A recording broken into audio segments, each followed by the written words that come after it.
World of Warcraft, The Last Guardian, by Jeff Grubb. Chapter 6.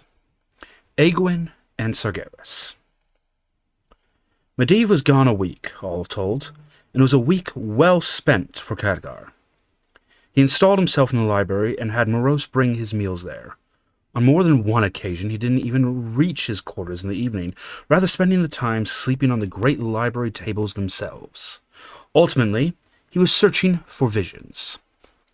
His own correspondence went unanswered as he plumbed the ancient tomes and grimoires on questions about time, light, and magic. His early reports had drawn quick response from the mages of the Violet Citadel. Guzbah wanted a transcription of the epic poem of Egwin. Lady Daleth declared that she recognized none of the titles he sent her. Could he send them again, this time with the first paragraph of each, so she knew what they were? And Adola was adamant there had to be a fifth breed of troll, and that Khadgar had obviously not found the proper bestiaries. The young mage was delighted to leave their demands unanswered as he sought out a way of taming the visions. The key to his incantation, it seemed, would be a simple spell of farseeing, a divination that granted sight of distant objects and far-off locations. A book of priestly magic had described it as an incantation of holy vision. Yet it worked as well for Khadgar as it did for their clerics. While that priestly spell functioned over space, perhaps with modifications, it could function over time. Khadgar reasoned that this would normally be impossible given the flow of time in a determined clockwork universe. But it seemed that within the walls of Kharasan, at least, time was an hourglass, and identifying bits of disjointed time was more likely. And once one hooked onto one grain, it would be easier to move that grain to another. If others had attempted this within the walls of Medivh's tower, there was no clue within the library, unless it was within the most heavily guarded or unreadable of tomes located in the iron balcony. Curiously, the notes in Medivh's own hand were uninterested in the visions, which seemed to dominate other notes from other visitors. Did Medivh keep that information in another location, or was he truly more interested in matters beyond the wall of the Citadel than the activities within it? Refitting a spell for a new activity was not as simple as changing an incantation here, altering a motion there. It required a deep and precise understanding of how divination worked, of what it revealed, and how. When a hand motion changes or the type of incense used is deleted, the result is most likely complete failure, where the energies are dissipated harmlessly. Occasionally, the energies may go wild and out of control, but usually the only result of a failed spell is a frustrated spellcaster. In his studies, Khadgar discovered that if a spell fails in a spectacular fashion, it indicates that the failed spell is very close to the final intended spell. The magics are trying to close the gap to make things happen, though not always with the results intended by the caster. Of course, sometimes these failed magic users do not survive the experience. During the process, Khadgar was afraid that Medivh would return at any time, wafting back into the library looking for the well-read epic poem or some other bit of trivia. Would he tell his master what he was trying? And if he did, would Medivh encourage him or forbid him from trying to find out? Another 5 days, Khadgar felt he had the spell-making complete. The framework remained that of the farseeing, but was now empowered with a random factor to allow it to reach through and search out the discontinuities that seemed to exist within the tower. These bits of misplaced time would be a little brighter, a little hotter, or simply a little odder than the immediate surroundings, and as such attract the full force of the spell itself. The spell, if it functioned, should in addition tune in the vision better. This would collect the sounds at the other end and remove the distortion concentrating them, in the same fashion as an elderly person cupping a hand to the ear to hear better. It would not work for sound beyond the central location as well, but should clarify what individuals were saying in addition to what the caster was seeing. The evening of the 5th day, Khadgar completed his calculations, the neat rows and orders of power and casting laid out in simple script. Should something go horribly wrong, at least Medivh would figure out what had happened. Medivh, of course, kept a fully equipped pantry of spell components, including a larder full of aromatic and thaumaturgic herbs and a lapidum of crushed semi-precious stones. Of these, Khadgar chose amethyst to lay out his magical circle in the library itself, crisscrossing it with runes of powdered rose quartz. He reviewed the words of power, most of them known to the young mage before he left Darlaron, and worked through the motions, almost all of them original. Dressed in conjuration robes, more for luck than effect, he stepped within the casting circle. Khadgar let his mind settle and become calm. There was no quick cast battle spell or some offhand cantrip. Rather, this was a deep and powerful spell, one that, if within the Violet Citadel, would set off the warning aberrations of other mages and bring them flying to him. He took a deep breath and began to cast. Within his mind, the spell began to form, a warm, hot ball of energy. He could feel it congeal within him as rainbow ripples moved across the surface. This was the core of the spell, usually quickly dispatched to alter the real world, as the caster saw fit. Khadgar fitted the sphere within the attributes he desired to seek out the bits of time that seemed to haunt the tower, sort through them and bring them to a single vision, one that he could witness spread before him. The idea seemed to sync with the imaginary sphere in his mind, and in return the sphere seemed to hum at a higher pitch, awaiting only release and direction. "Bring me a vision," said the young mage. "Bring me a vision of the young Medivh." With the sound of an egg imploding, the magic was gone from his mind, seeping into the real world to carry out his bidding. There was a rush of air, and as Khadgar looked around, the library began to transform, as it had before, the vision moving slowly into his space and time. Only when it suddenly got colder did Khadgar realize he called up the wrong vision. It moved through the library suddenly, a cold draft, as if someone had left a window open. The breeze went from a draft to a chill to an arctic blast, and despite his own knowledge that it was merely an illusion, Khadgar shivered to the core. The walls of the library fell away as the vision took hold with an expanse of white. The chill wind curled around the books and manuscripts and left a blanket of snow as it passed, thick and hard. Tables, shelves, and chairs were obscured and then eliminated with a swirl of thick, heavy flakes. And Khadgar was on the hillside, his feet disappearing at the knees into a blank of snow, but leaving no mark. He was a ghost within the vision. Still, his breath frosted and curled upwards as he looked around him. To his right was a corpse of trees, dark evergreens loaded down by the passing snowstorm. Far to his left was a great white cliff. Khadgar thought it some chalky substance, and then he realized that it was ice, as if someone had taken a frozen river and uprooted it. The ice river was as tall as some of the mountains on Darlaron, and small dark shapes moved above them. Hawks or eagles, though they would have to be of immense size if they were truly near the icy cliffs. Ahead of him was a vale, and moving up the vale was an army. The army melted the snow as it passed, leaving a smudged mark of black behind it like a snail's trail. The members of the army were dressed in red, wearing great horned helms and long, high-backed black cloaks. They were hunters, for they wore all manner of weapons.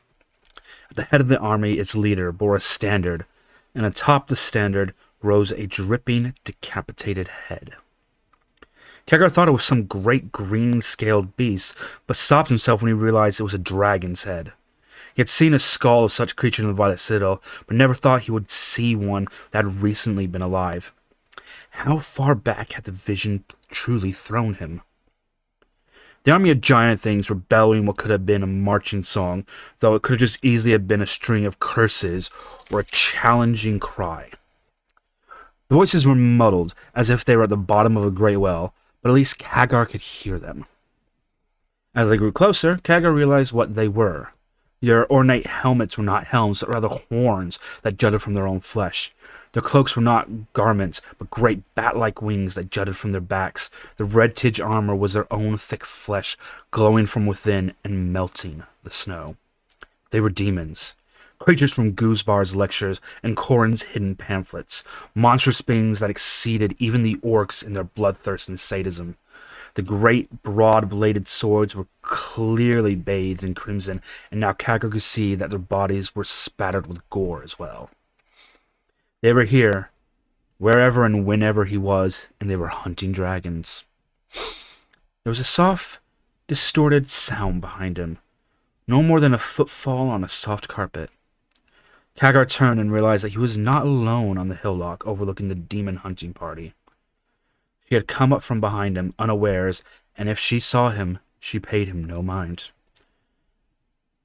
Just as the demon seemed a bright incarnate on the land, so too did she radiate her own sense of purpose. This was a brilliant power that seemed to fold and intensify as she glided atop the surface of the snow itself. She was real, but her white leather boots left only the faintest marks in the snow. She was tall and powerful and unafraid of the abomination in the valley below her.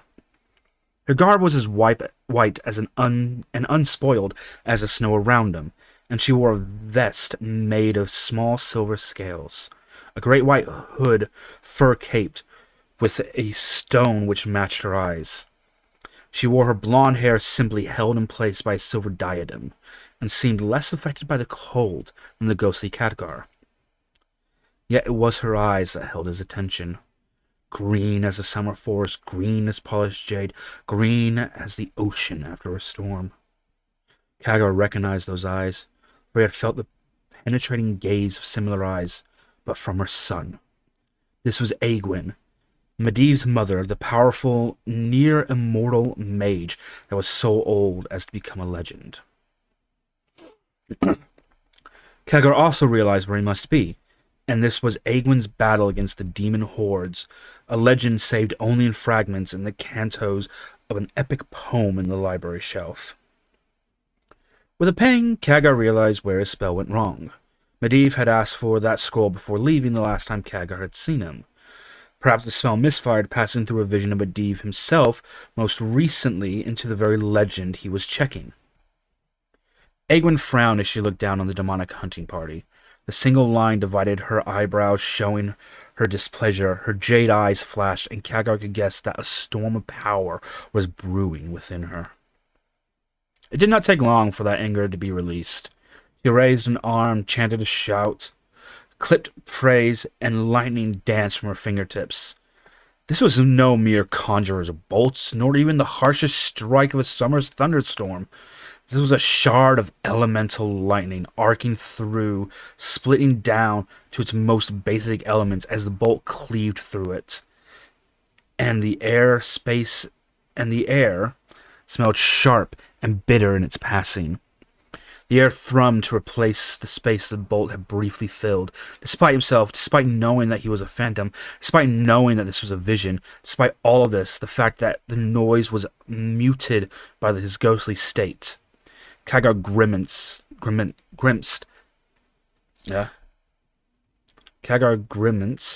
and recoiled at the flash and metallic toil of the mystic bolt. Bolt struck the standard bearer, the one bearing the severed head of a great green dragon. It immolated the demon where he stood, and those around it were blasted from their feet, falling like hot coals in the snow. Some did not rise again. But the majority of the hunting party were outside the spell's effect, whether by accident or design. The demons, each one larger than 10 men, recoiled in shock, but that lasted only a moment. The largest of them bellowed something in a language that sounded like broken metal bells, and half of the demons took wing, charging Egwene and Khadgar's position. The other half pulled out heavy bows of thick black oak and iron arrows. As they fired the arrows, they ignited, and a rain of fire descended upon them. Egwene did not flinch, but merely raised a hand in a sweeping motion. The entire sky between her and the fiery rain erupted in a wall of bluish flame, which swallowed the orange-red bolts as if they had simply fallen into a river. Yet the bolts were merely to provide cover for the attackers, who burst through the blue wall of fire as it dissipated and dropped on Egwene from above. There had to at least be 20 of them, each giant darkening the skies with their huge wings. Khadgar looked at Egwene and saw that she was smiling. It was a knowing, self-confident smile, and one that the young mage had seen on Medivh's face when they had fought the orcs. She was more than confident. Khadgar looked down the valley to where the archers had been. They had abandoned their useless missiles, but now were gathering together, chanting in a low, buzzing tone. The air wrapped around them, and a hole appeared in reality, a dark malignancy against the pristine whites. And from that hole dropped more demons, creatures of every description, with the heads of animals, with flaming eyes, with wings of bats and insects and great scavenging birds. These demons joined the choir, and the rift opened further, sucking more and more of the spawn from the twisting nether into the cold northern air. Aegwynn paid the chanters and reinforcements no mind, but rather coolly concentrated on those dropping on her from above. She passed her hand, palm up. Half of those that flew were turned into glass, and all of them were knocked from the sky. Those that had been turned to crystal shattered where they struck with discordant chords. Those that were still living landed with a heavy thump and rose again. The Rikers splattered weapons drawn. There were 10 left. Aegwynn placed her left fist against her upright right palm, and 4 of the survivors melted, the ruddy flesh melting off the bones as they slumped into the snowbanks. They screamed until their decaying throats filled with their own discredited flesh. There were 6 left. Aegwynn clutched at the air, and 3 more demons exploded as their interiors turned into insects and ripped from the inside out. They didn't even have time to scream as their forms were replaced by swarms of gnats, bees, and wasps, which boiled out towards the forest. There were 3 left. Aegwynn pulled her hands apart, and a demon had its arms and legs ripped from its torso by invisible hands. 2 left. Aegwynn raised 2 fingers, and the demon turned to stand, its dying curse lost in the chill breeze. 1 left. It was the largest, the leader of the bellower of orders. At close range, Khadgar could see that its bare chest was a pattern of scars, and one eye socket was empty. The other burned with hate. It did not attack. Neither did Aegwynn. Instead, they stopped, frozen for a moment while the valley beneath them filled with demons. Finally, the great behemoth of a demon snarled. His voice was clear, but distant to Khadgar's ears. "You're a fool, guardian of Tristfall," it said, wrapping its lips around the uncomfortable human language. Aegwynn let out a laugh, as sharp and as thin as a glass dagger. "Am I foul spawn? I've come here to spoil your dragon hunt. It seems I've... Aegwynn let out a laugh, as sharp and as thin as a glass dagger. "Am I foul spawn? I came here to spoil your dragon hunt. It seems I've succeeded." "You're an overconfident fool," slurred the demon. "While you have been finding only a few, my brothers in sorcery have brought in others, a legion of others. Every incubus and petted demon, every nightmare and shadowhound, every dark lord and captain of the burning legion. All have come here while you have fought these few." "I know," said Aegwynn calmly. "You know?" bellowed the demon with a throaty laugh. "You know that you are alone in the wilderness with every demon raised against you. You know?" "I know," said Aegwynn. There was a smile in the voice. "I know you would bring as many of your allies as possible. A guardian would be too great a target for you to resist." "You know?" shouted the demon again. "And you came anyway, alone to this forsaken place." "I know," said Aegwynn. "But I never said I was alone." Aegwynn snapped her fingers, and the sky suddenly darkened as if a great flock of birds had been disturbed and blocked the sun. Except they were not birds. They were dragons. More dragons than Kagar even imagined existing. They hovered in place on the great wings, waiting for the Guardian's signal. "Foul spawn of the Burning Legion," said Egwin. "It is you that are the fool." The demon let out a cry and raised his blood-splattered sword. Egwin was too quick for it, and raised a hand. 3 fingers outstretched, foul spawn scar-ridden chest evaporated, leaving only a cloud of bloody motes. His brawny arms fell away to each side, its abandoned legs folded, and it collapsed. And its head registered nothing so much as a look of shocked surprise, fell into the melting snow, and was lost. That was the signal for the dragons, for as one they turned on the collected horde of summoned demons. The great flying creatures swooped down from all sides, and flames sprung from their open maws. The front rows of demons were emoliated, reduced to nothing more than ash in an instant, while others struggled to pull out their weapons to ready their own spells to flee the field. In the corner of the army, a chant went up. This one was an intense pleading and a passionate cry. These were the most powerful of the demonic spellcasters, who concentrated their energies as though those at the borders fought off the dragons at deadly cost. The demons regrouped and retaliated, and the dragons now began to fall from the sky, their bodies riddled by iron arrows and flaming bolts, by sorcerous poison and maddening visions.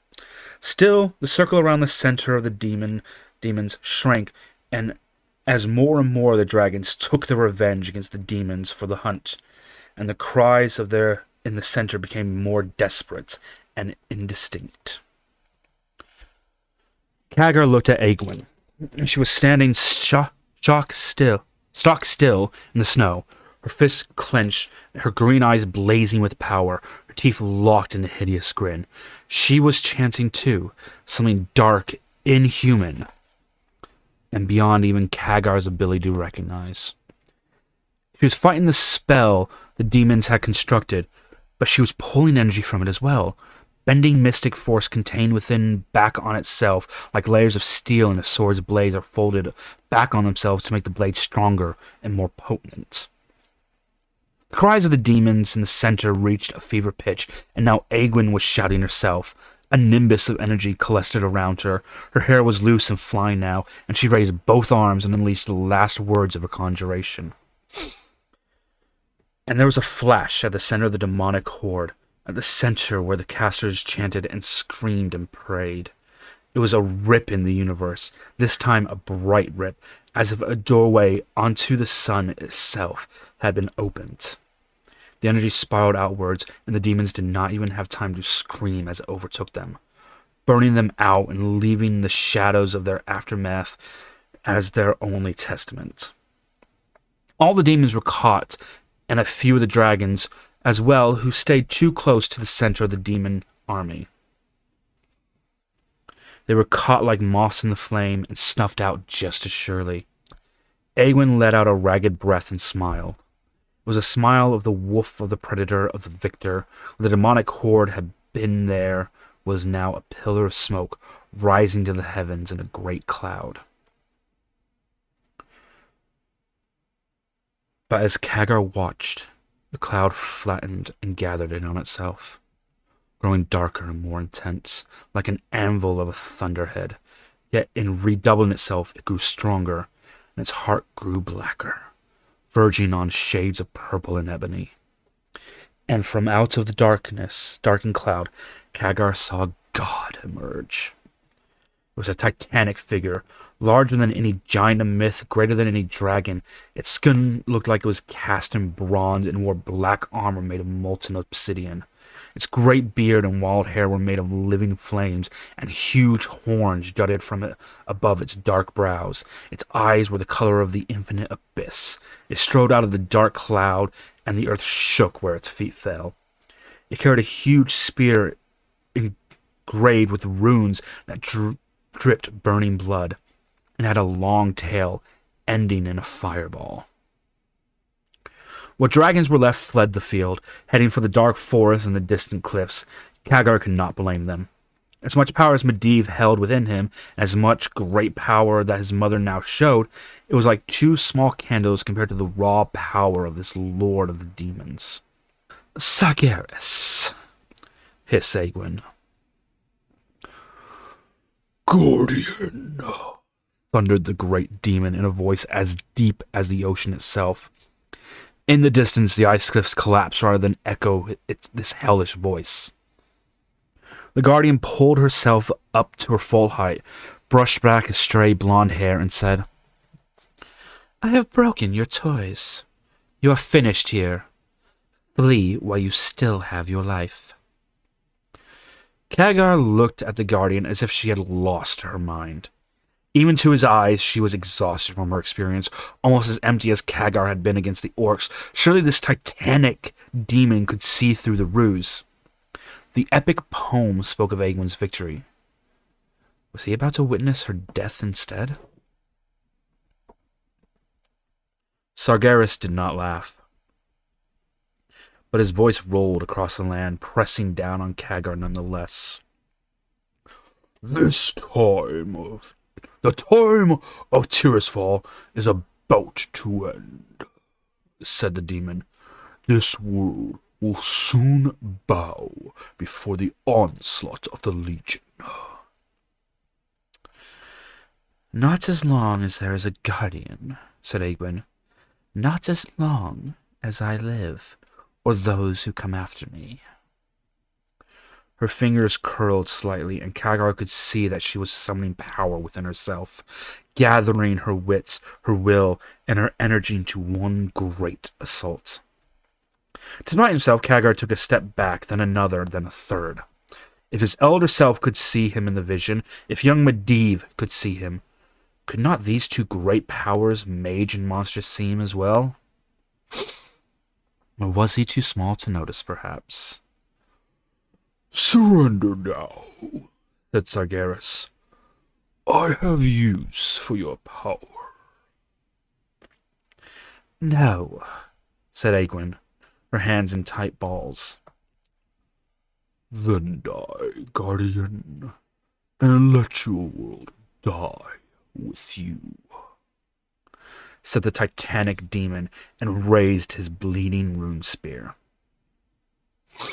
Egwin raised both hands and unleashed a shout, half curse, half prayer. A flaming rainbow of colors unseen in this world erupted from her palms, snaking upward like a sentient strike of lightning. It struck like a dagger thrust in the center of Sargeras' chest. It seemed to Khadgar like a bow shot fired against a boat, as small and as insignificant, or ineffective. Yet Sargeras staggered under the blow, taking a half-step backwards and dropping his huge spear. It struck the ground like a meteorite hitting the earth, and the snow rippled beneath Khadgar's feet. He fell to one knee, but looked up at the demon lord. When Egwin's spell had struck, there was a darkness spreading. No, not a darkness, but rather a coolness. The heated bronze flesh of the Titan demon dying and being replaced with a cold, inert mass as it radiated from the center of his chest like a wildfire, leaving consumed flesh behind it. Sargeras regarded the growing devastation with surprise, then alarm, then fear. He raised a hand to touch it, and it spread to that limb as well, leaving an inert mass of rough black metal behind. Now Sargeras started chanting himself, pulling together what energies he possessed to reverse the process, to staunch the flow, to put out the consuming fire. His words grew hotter and more passionate, and his unaffected skin flickered with a renewed intensity. He was glowing like a sun, shouting curses as dark coolness reached where his heart should have been. And then there was another flash, this one as intense as the other one that consumed the demon horde centered on Sargeras himself. Khadgar looked away, looked at Egwin, who watched as the fire and darkness consumed her foe. The brightness of the light dimmed the day itself, and long shadows stretched out behind the mage. And then it was over. Khadgar blinked as his eyes regained their sight. He turned back to the veil, and there was the titanic Sargeras, inert as the thing was made of wrought iron. The power burned out of him.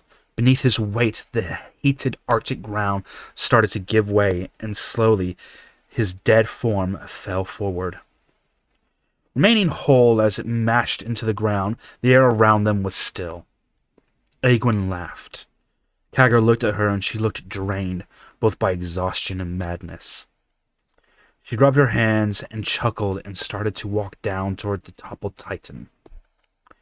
Kaggar noticed that she no longer rested daintily atop the drifts, but now had to slog her way down the hill. As she left him, the library began to return. The snow began to subline into in thick clouds of steam, and the shadowy forms of the shelves, the upper gallery, and the chairs slowly made themselves visible. Kaggar turned slightly, back towards where the table should have been, and everything was back to normal. The library reasserted its reality with a firm suddenness. Kaggar let out a chilled breath and rubbed his skin. Cool, but not cold. The spell had worked well enough in the generalness, if not particulars. It had called the vision, but not the desired one. The question was what went wrong, and what was the best way to fix it.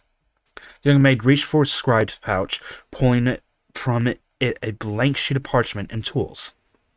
He fitted a metal nub at the end of his stylus, melted some of the octopus ink in a bowl, and quickly began to note everything that happened, how he cast the initial spell, to Egwene sinking deeper into the snow as she walked away. He was still working an hour later when there was a cadaverous cough at the doorway. Kaggar was so wrapped up in thought that he did not notice until Morose coughed a second time. Kaggar looked up, mildly irritated. There was something important he was about to write, but it was eluding him. Something that was just at the corner of his mind's eye. "The Magus is back," said Morose. "Want you up at the observatory level." Kaggar looked at Morose blankly for a moment before the words gained purchase in his mind. "Medivh's back?" he managed at last. "That is what I said," groaned Morose, each word given grudgingly. "You're to fly to Stormwind with him." "Stormwind? Me? Why?" managed the younger mage. "You are the apprentice. That is why," scowled Morose. "Observatory, top level. I've summoned the griffins." Kaggar looked at his work. Line upon line of neat handwriting delved into every detail. There was something else that he was thinking about. Instead, he said, Yes, let me gather my things up, finish this." "Take your time," said the Castilian. "It's only the Magus that wants you to fly with him to Stormwind Castle. Nothing important." And Morose faded back into the hallway. "Top level," came his disembodied voice, almost as an afterthought. Stormwind? thought Kaggar. King Lane's castle? What would be important enough for him to have to go there? Perhaps a port of the Orcs. Kaggar looked at his writing. With the news that Medivh was back and that they would be leave soon, his thoughts were disrupted, and now his mind was on the new task. He looked at the last words he wrote on the parchment. "Egwene has two shadows," it said. Kaggar shook his head. Whatever course his mind was following was gone now. He carefully blotted the excess ink to make sure it did not smear, and set the pages aside. Then he gathered his tools and quickly headed for his quarters. He would have to change into traveling clothes if he was going Griffinback, and would need to pack his good conjuring cloak if he was going to meet royalty. Chapter 7. Stormwind. Up until then, the greatest building that Kaggar had ever seen had been the Violet Citadel itself, on Cross Island outside the city of Darlaron. The majestic spires and great halls of the Kirin Tor, roofed by thick slate the color of lapis lazuli, which gave the citadel its name. had been part of the point of pride for Khadgar. In all his travels through Lordaeron and into Azeroth, nothing, not even Medivh's tower, came close to the ancient grandeur of the citadel of Kirin Tor. Until he came to Stormwind. They had flown through the night as before, and this time the young mage was convinced he had slept while guiding the griffin through the chilly night air. Whatever knowledge Medivh had placed in his mind was still operating, for he was sure with his ability to guide the winged predator with his knees and felt quite at home. The part of his brain where the knowledge resided felt no pain this time, but rather a slight thrumming, like the mental tissue had healed over, leaving scar tissue, taking the knowledge within, but still recognizing it as a separate part of him.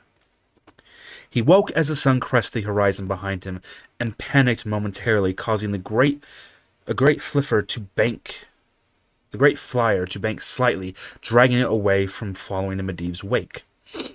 Ahead of him, suddenly, bright in the morning sun, was Stormwind. It was a citadel of gold and silver. The walls in the morning light seemed to glow with their own radiance, brandishing like a chalice under Castilian's cleaning. The roofs glittered as if crafted from silver, and for a moment Khadgar thought they were set in miniature small gems. The young mage banged and shook his head. The golden walls became mere stone, though polished to a fine luster in some places, intricately carved in others. The roof of silver were merely dark slates, and what he thought were gemstones merely collected dew rainbowing back on the dawn. And yet Khadgar was still astounded by the city's size. As great, if not greater than anything in Lordaeron, and seen from a great height. It spread out before him. He counted 3 full sets of walls ribboned around the central keep, and lesser barriers separating different wards. Everywhere he looked, there were more cities beneath him. Even now, in the dawn hours, there was activity. Smoke rose from morning fires, and already people were clotting in the open marketplaces and commons. Great wains were lumbered out of main gates, loaded with farmers heading for the neat orders for the neat. Great wains were lumbered out of the main gates, loaded with farmers heading for the neat, ordered fields that spread out from the city's walls like skirts, stretching almost to the horizon. Khadgar can identify half the buildings. Great towers could have been universities or granaries as far as he could tell. A surging river cascaded had been harnessed by massive water wheels, but to what purpose he could not guess. There was a sudden flame far to his right, though whether from a foundry, a captive dragon, or some great accident was a mystery. It was the greatest city he had ever seen, and at its heart was Lane's castle. It could be no other. Here the walls seemed to be truly made of gold, set with silver around the windows. The royal roof was shod with blue slate, as deep and luxurious as the sapphires. And from the mirrored towers, Khadgar could see pendants with the lion's head of Azeroth, the sigil of King Lane's household, the symbol of the land. The castle complex seemed to be a small city in itself, with innumerable sized buildings, towers, and halls. Arcing galleries spanned between buildings at lengths that Khadgar thought impossible without magical aid. Perhaps such a structure could only be crafted with magic, thought Khadgar, and realized that perhaps this was one reason Medivh was so valued here. The older mage raised a hand, circled over one particular tower, its topmost floor a level parapet. Medivh pointed down, once, twice, a third time. He wanted Khadgar to land first.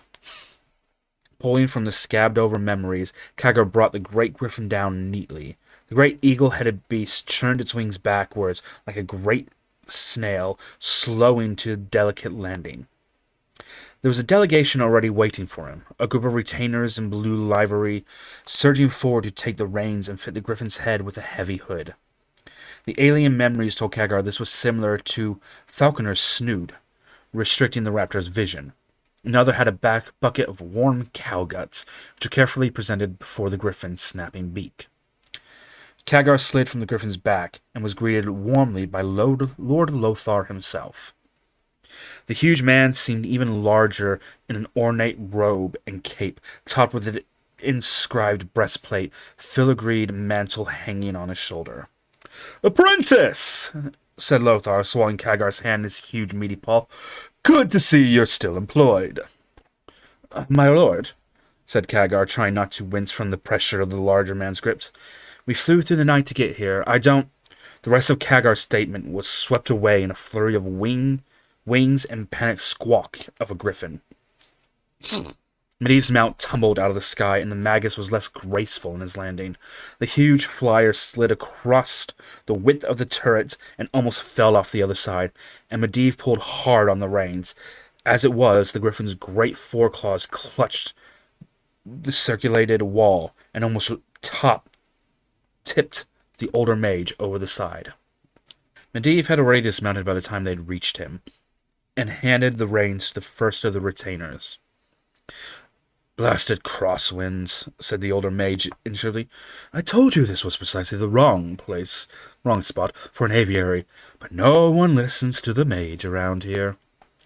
Good landing, lad," he added, as his afterthought. The servants swarmed over the griffin, trying to calm it down. "Med," said Lothar, holding out a hand in greeting. "It's good you could come." Medivh just scowled. "I came as soon as I could," the wizard snapped, responding to some affront that passed Kagar by entirely. "You have to get along without me sometimes, you know." If Lothar was surprised by Medivh's attitude, he said nothing of it. "Good to see you anyways. Yeah, His Majesty will have to wait," finished Medivh. "Take me to the chamber in question now." "No, I know the way myself. You said it was Hugar and Hurrigan. This way, then." And with that, the Magus was off, toward the side stairs that spiraled into the tower itself. 5 levels down, then across a bridge, then 3 levels up. Horrible place for an aviary. Kagar looked at Lothar. The larger man rubbed his beefy hand up over his balding plate and shook his head. Then he started after the man, Kagar in tow. Medivh was gone by the time they reached the bottom of the spiral. Through the lintry of complaints and occasional curses could be heard up ahead, diminishing fast. "He's in a fine mood," said Lothar. "Let me walk you to the mage chambers. We'll find him there." "He was very agitated last night," said Kagar, by way of apology. "He had been gone, and apparently your summons reached Karazhan shortly after he returned." "Has he told you what this is about, apprentice?" asked Lothar. Kagar had to shake his head. Champion Anduin Lothar frowned deeply. "2 of the great sorcerers of Azeroth are dead. The bodies burned almost beyond recognition, their hearts pulled from their very chests, dead in their chambers. And there is evidence—" Lord Lothar hesitated for a moment, as if trying to choose the right words. "There is evidence of demonic activity, which is why I sent the fastest messenger to fetch the Magus. Perhaps he can tell us what has happened." "Where are the bodies?" shouted "Where are the bodies?" shouted Medivh, as Lothar and Kagar finally caught up with him. They were near the top of another of the spires of the castle. The city spread out before them in a great open bay window opposite the door. The room was in shambles and looked like it had been searched by orcs, and sloppy orcs at that. Every book had been pulled from the shelves, and every scroll unrolled, and in many cases shredded. Academic devices were smashed, powders and poultice scattered about in a fine dusting, and even the furniture broken. In the center of the room was a ring of power, an inscription carved into the floor itself. The ring was two concentric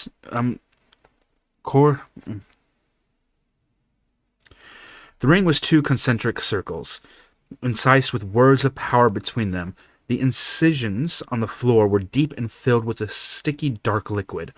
There were 2 scorch marks on the floor, each man-sized, situated between the circle and the window.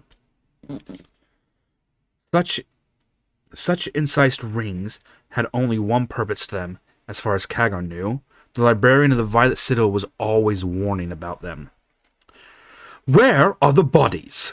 repeated Medivh, and Khadgar was glad that he was not expected to provide the answers. "Where are the remains of Hugar and Hurrigan?" "They were removed shortly after they were found," said Lothar calmly. "It was unseemly to leave them here. We didn't know when you would arrive." "You didn't know if I would arrive, you mean?" snapped Medivh. All right. We can still salvage something. Who has come into this room?"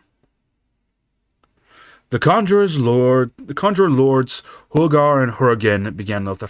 "Well, of course," said Medivh sharply. "They had to be here if they died here. Who else?" "One of their servants found them," continued Lothar, "and I was called, and I brought several guardsmen to move the bodies. They have not been interred yet, if you wish to examine them."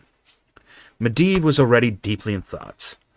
The bodies or the guardsmen? No matter. You can take care of that later. So that's a servant, yourself, and about 4 guards, would you say? And now myself and my apprentice. No one else? "No one I can think of," said Lothar.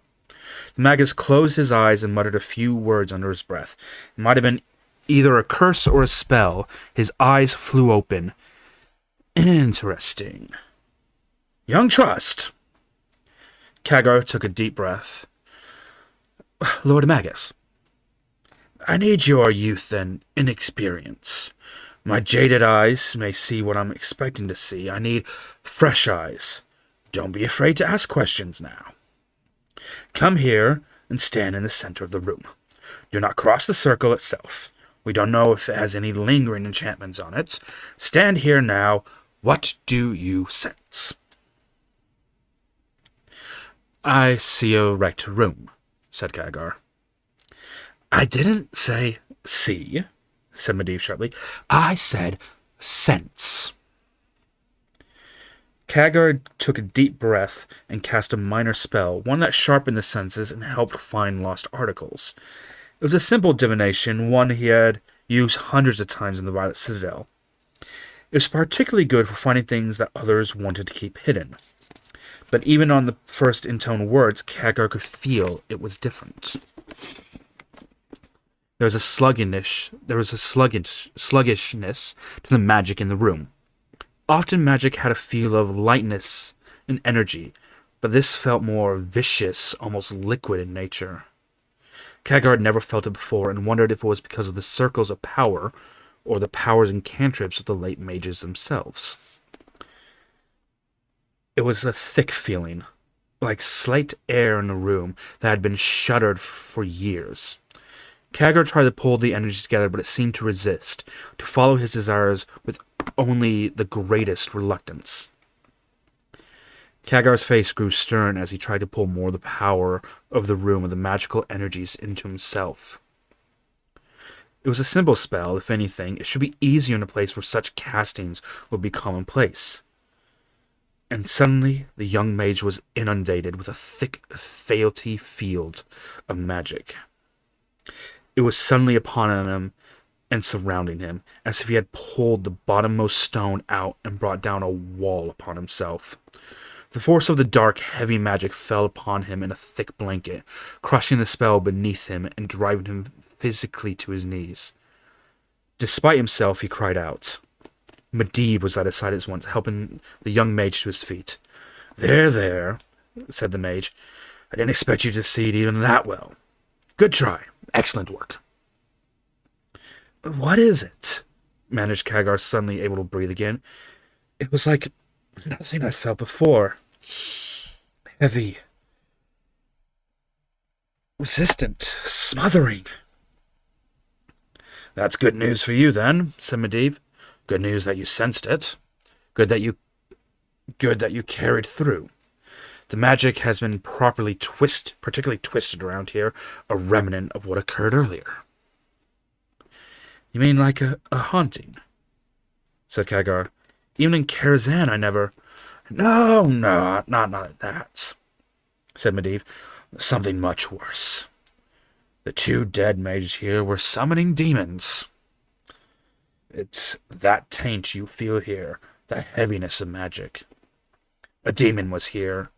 That is what killed Hulgar and Hurrigan. The poor, powerful idiots. There was a silence of a moment. Then Lothar said, Demons! In the King's Tower! I can't believe. Oh, believe, said Medivh. No matter how learned and knowledgeable, how wise and wonderful, how powerful and puissant, there are always one more sliver of power, one more bit of knowledge, one more secret to be learned by any mage. I think these two fell into that trap and called upon forces from beyond the great dark beyond, and paid the price for it. Idiots they were, friends and colleagues. Idiots.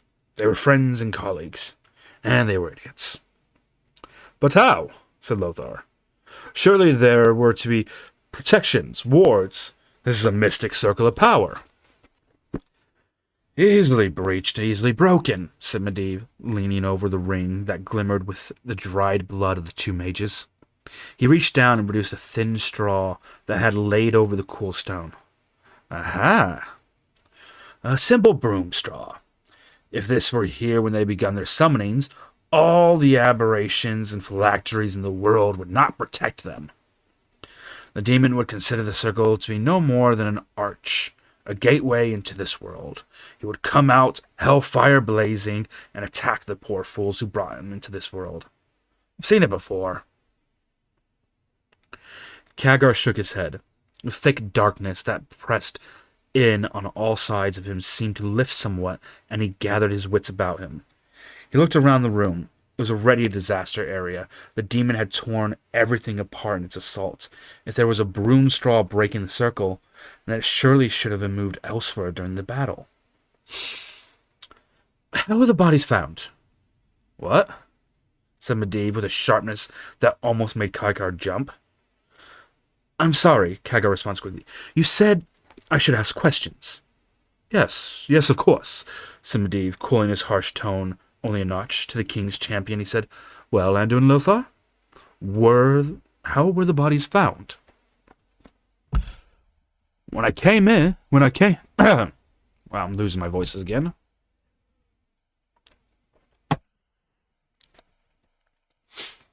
When I'd come in, they were on the ground. Servants had not moved them, said Lothar. Face up or face down, sir, said Kagar, as calmly as he could. He could feel the icy stare of the elder mage. Heads towards the circle or towards the window? Lothar's face clouded in memory. Toward the circle and face down. Yes, definitely. They were badly scorched all over, and we had to turn them over just to make sure it was Hulgar and Hurrigan. What are you driving at, young trust? Said the magus, now seated by the open window stroking his beard. Kagar looked at the two scorch marks between the malfunctioned protective circle and the window and tried to think of them both as bodies and not think of them as once living mages.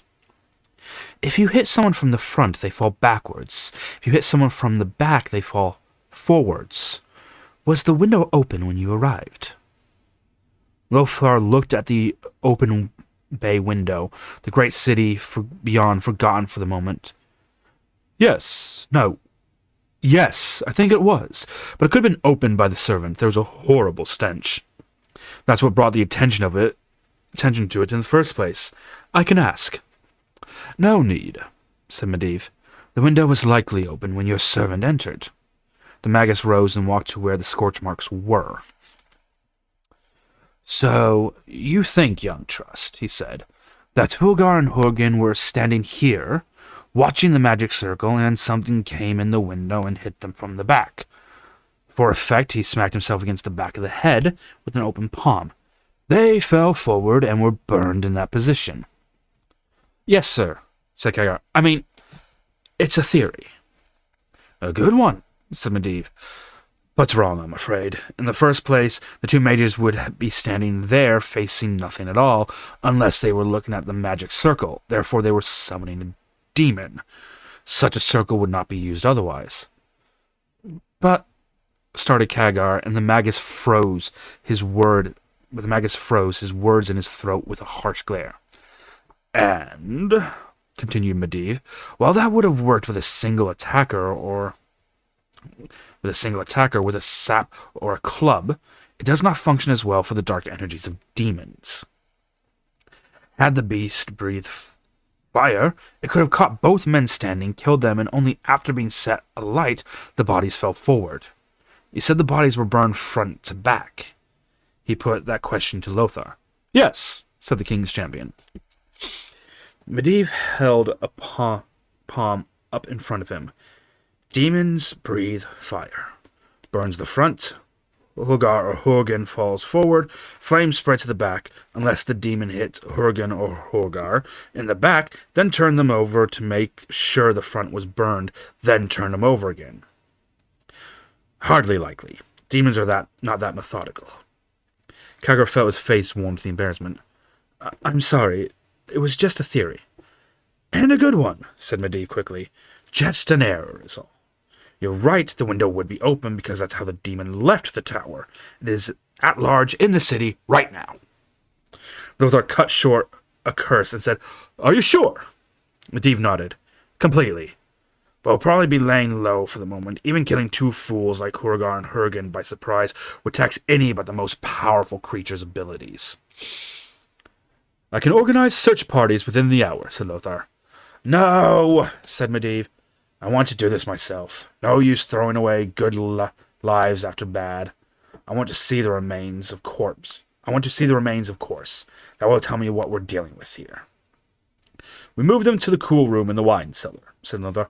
I can take you there. In a moment, said Medivh.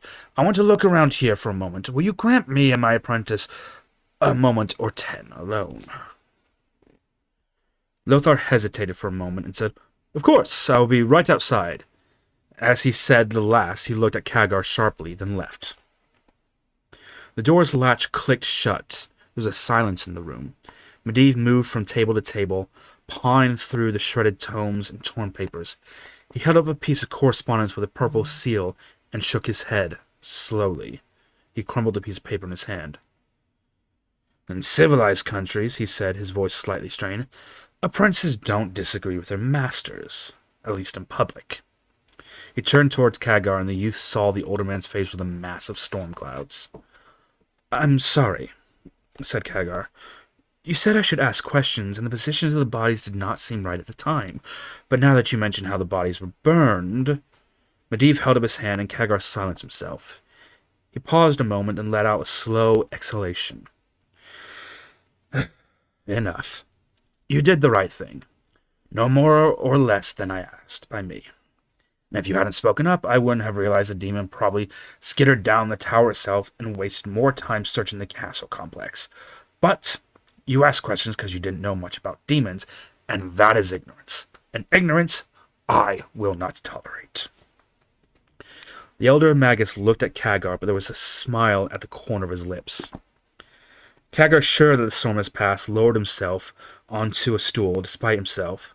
He still said, Lothar?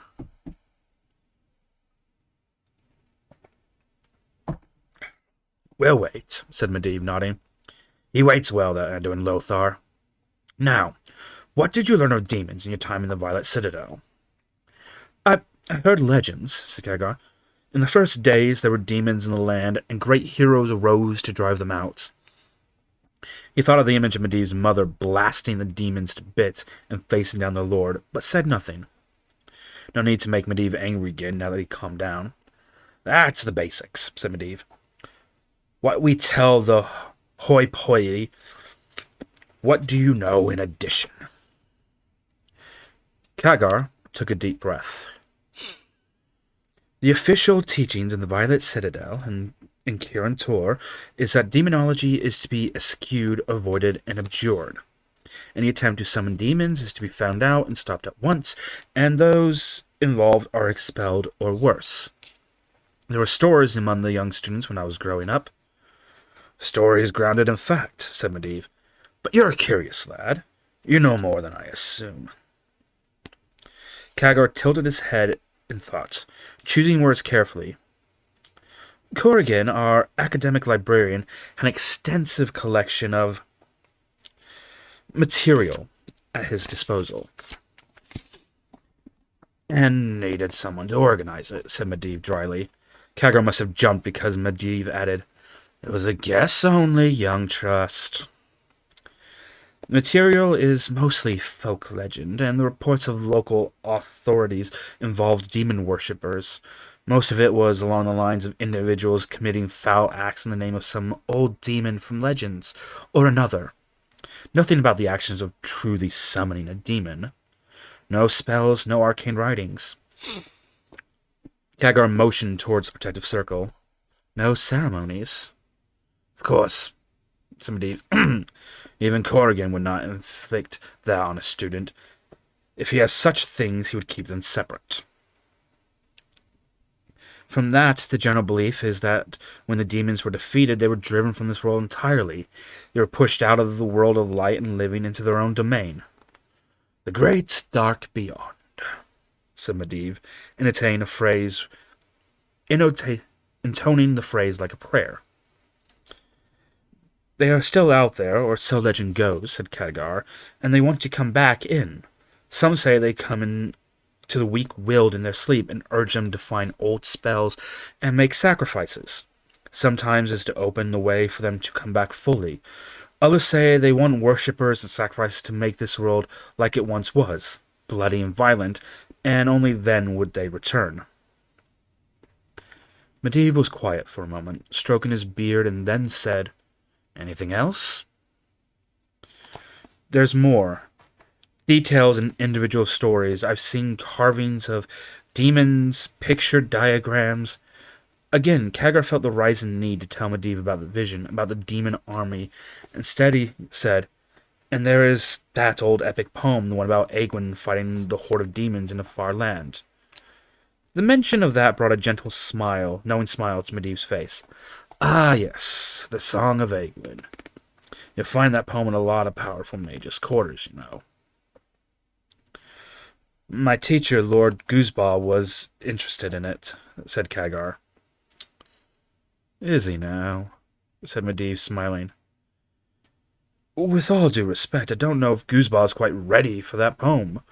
At least not in its true form." He peaked his eyebrow. "What you have is basically true. A lot of people couch on it from legend to legend and fairy stories, but I think you know as well as I do that demons are real and are out there, and yes, form a threat to those of us who walk this sunlit world, as well as other worlds. I definitely think, that Yoren's sun world was another place, a different world on the far side of the great dark beyond. This beyond is a prison for these demons, a place without light or scour, and they are very, very jealous and very, very anxious to get back in."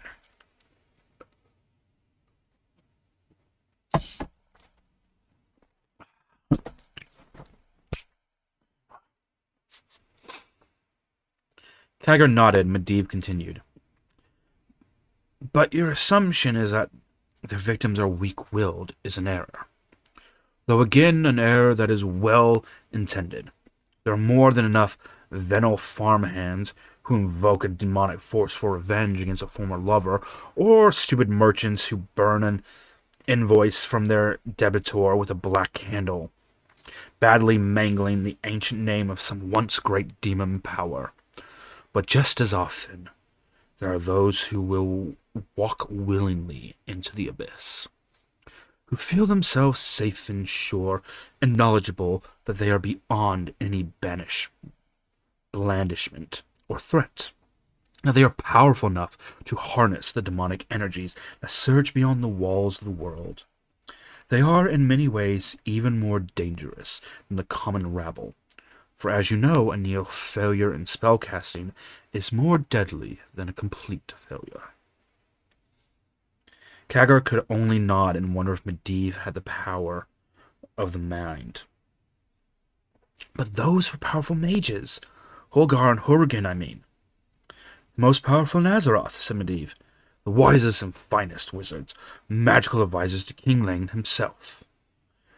Safe, sage, and sincere. Surely they would know better, asked Kagar. You would think so, said Medivh. Yet here we stand in the wreckage of their chambers, and their demon-burned bodies lay in the wine cellar. Why would they do that, then? Kagar knitted his brows, trying not to offend. If they knew so much, why would they try to summon a demon? Many reasons, said Medivh with a sigh. Hubris, that false pride that goes before the fall. Overconfidence, both in each individual and doubled for working in tandem. And fear, I suppose most of all. Fear? Kagar looked at Medivh quizzically. Fear of the unknown, said Medivh. Fear of the known. Fear of things more powerful than they. Kagar shook his head. What could be more powerful than two of the most advanced and learned wizards in Azeroth? Ah, said Medivh, and a small smile blossomed beneath his beard. That would be me. They killed themselves, some demon, playing with forces best left alone because they fear me. You? Said Kagar, the surprise in his voice greater than he intended. For a moment he feared offending the older mage once more. But Medivh just took a deep breath and blew the air out slowly. Then he said, Me. They were fools, but I blame myself. Come, lad, Lothar can wait. It's time I told you the story of the Guardians and the Order of Tirisfal, which is all that stands between us and darkness.